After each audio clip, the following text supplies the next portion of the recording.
An elderly black man, Mr. Samuel DeBallo, was being removed from his first-class seat by a racist flight attendant who was unaware that he could end her career. First class isn't for blacks like you. You can't be here, you damn slave, the flight attendant yelled as she removed the veteran from first class. Samuel DeBallo walked with the quiet elegance of someone who had lived too long to want to prove anything. But for the way they looked at him, it wasn't his age. It wasn't his sober clothes. It was his skin. The flight attendant saw him, and her professional smile faltered just enough to let the venom out. "Sir, are you sure you haven't mistaken your seat?" Without a word, Samuel handed her his boarding pass to a business class window. She didn't bother to look. "This cabin is for our business passengers," she snapped. "Economy is in the back." Some passengers looked up. Most looked away. Samuel didn't flinch. He was used to rooms where his presence upset people. But it still stung. "I would appreciate it if you check my pass before making assumptions," he said calmly. The flight attendant took it, scanned it, and frowned. There was no apology, no correction, just resistance. "It must be a system error," she said. "You'll need to go to the back while we sort it out." He stayed still. "Sir," she barked. "If you don't leave, I'll have to call security." Whispers swelled. A man in headphones sighed. Another muttered, "These people always want attention. These seats aren't part of any social program," she added with a sneer. "Do you understand me?" Samuel's hand didn't tremble. The pass was valid, but it no longer mattered. "I'm asking for respect," he said. "Respect?" she scoffed. "I've worked here for years. I know who belongs in business class. And believe me, it's not you." He stood, shoulders heavy with years of this. His pressed jacket, leather case, and quiet dignity weren't enough. For her, he was just an old black man who didn't belong. "What did you win the lottery?" she mocked. "Maybe it's one of those diversity perks. There are so many these days." Some passengers chuckled. Samuel didn't answer.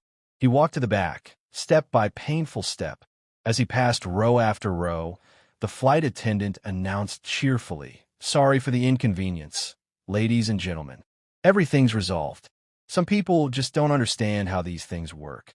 And with that, she unknowingly began the end of her career. Several hours into the flight, Samuel, hungry and stiff, rose to ask for food. "Excuse me," he said gently. "Is there anything left? I think I missed the card." The same flight attendant turned. "What did you expect? Personalized service? I'm not asking for special treatment. Just something to eat." She rolled her eyes. "Caviar? Champagne?" she said loudly, drawing laughs from nearby crew. "If you were hungry, you should have eaten in the terminal," she snapped. "We're not a shelter." "Could you just check?" he asked. She returned with a cold, vegetarian tray. No bag, no utensils, no napkin. "That's all that's left. If it smells too strong, we get complaints. You understand, right?" He nodded once, took the tray, and returned to his seat. No one offered him a fork. No one offered a napkin. No one looked at him. Hours passed. He asked for water. She saw him, ignored him. Then the curtain to business class opened again. "Mr. DeBallo," she called. "Please come with me." He stood, walked toward her. "We've received a complaint," she said, voice dripping with falseness. Someone reported discomfort. "Odors." He blinked. "Pardon, just be more considerate," she whispered, a smirk in her tone. "You know how bodies change with age and long flights."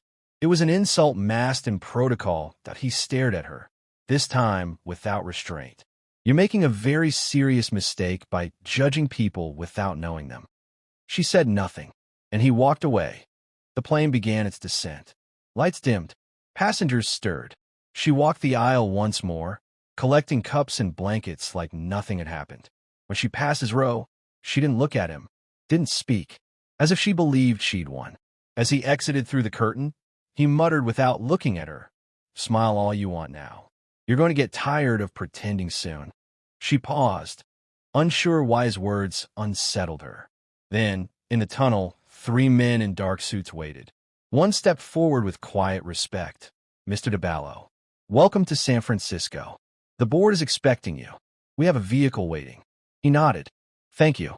Behind him, the flight attendant stepped off the plane, smoothing her hair, checking her tablet. One of the men looked up as she approached. "Problems, sir?" asked the youngest in a low voice. Samuel shook his head. The flight attendant stopped, watching him walk away surrounded by escorts. Something shifted in her expression, confusion. Then a pilot brushed past her and muttered, unaware she was within earshot. "Is that the new CEO?" She froze. "Who?" The pilot gave her a puzzled look. "Samuel DeBallo. Took office this week. First black CEO in company history. Didn't you see the internal memo?" She turned toward the jet bridge, where Samuel had disappeared. Her heart began to pound. Her breath grew shallow. The landing was over, but her fall had just begun. 2 hours later, at Norteir's corporate headquarters, the main auditorium buzzed with anticipation. Rows of executives filled the space in polished suits, crisp blouses, and perfect posture. A handful of flight attendants had been invited to sit in the back, symbolic recognition for frontline staff. She was one of them. Perfect makeup, ironed uniform, not a hair out of place. She believed the last-minute invitation was an honor, perhaps even a promotion. "Ladies and gentlemen," the MC began from the stage. "Today marks a historic shift in the future of our airline. After decades of tradition, we step forward into an era of vision, humanity, and transformation." The lights dimmed. A projection filled the screen. Samuel DeBallo stepping off a plane that very morning, cane in hand, posture upright, surrounded by advisors. A ripple of recognition spread across the room. She went pale. "I present to you the new CEO of Norteir Airlines, Mr. Samuel DeBallo." Thunderous applause followed.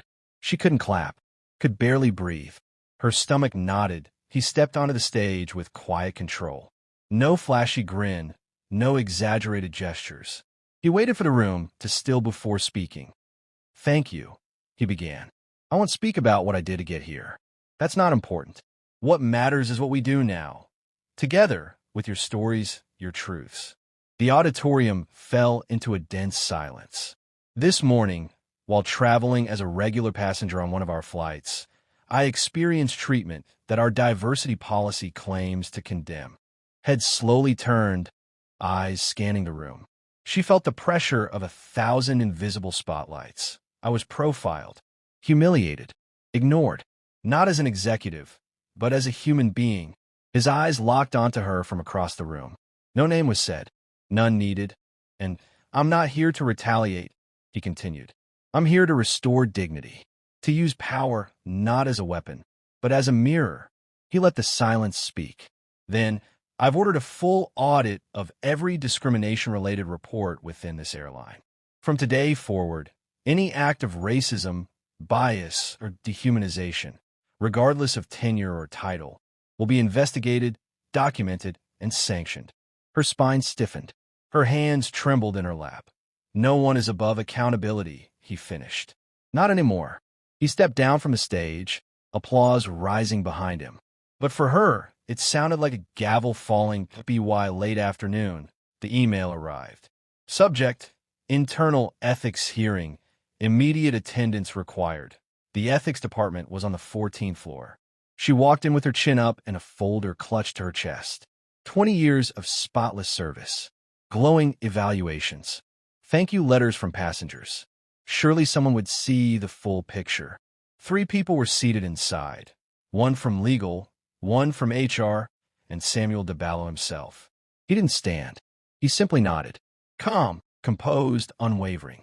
"Ms. Hayes," HR began, "this is a preliminary ethics review concerning your conduct on this morning's flight." She forced a smile. "I'd like to explain. It was a misunderstanding, really. A bad coincidence." Samuel opened a folder. "This is the flight incident report, correct?" "Yes, but context matters. I never meant..." "I've read statements from passengers. From other crew. The young steward saw everything. The gate agent overheard you mocking me. It wasn't just a bad moment. It was a pattern." She swallowed hard. "I'm not racist. I was just following protocol." He leaned forward slightly, voice still steady. "Tell me, Ms. Hayes, since when does protocol mean insulting someone for where they sit? Or for what they look like?" Silence thickened in the room. "You didn't recognize me as CEO. That's fine. But what concerns me most is that you didn't recognize me as a person." HR spoke next. Effective immediately, your license is suspended pending the committee's decision within 72 hours. She tried to speak, but couldn't. Samuel stood. Respect doesn't matter only when people are watching. It matters when you believe no one ever will. She stared at him, no longer defiant. Her practiced smile vanished. She was no longer the uniform, the posture, the seniority. Just a woman facing the weight of her choices. Samuel left the room without another word. She remained seated, alone with the silence, the ticking clock, and the fading illusion of safety. Far below, the lobby filled with passengers and employees, unaware that somewhere above, a system had shifted, and so had its consequences.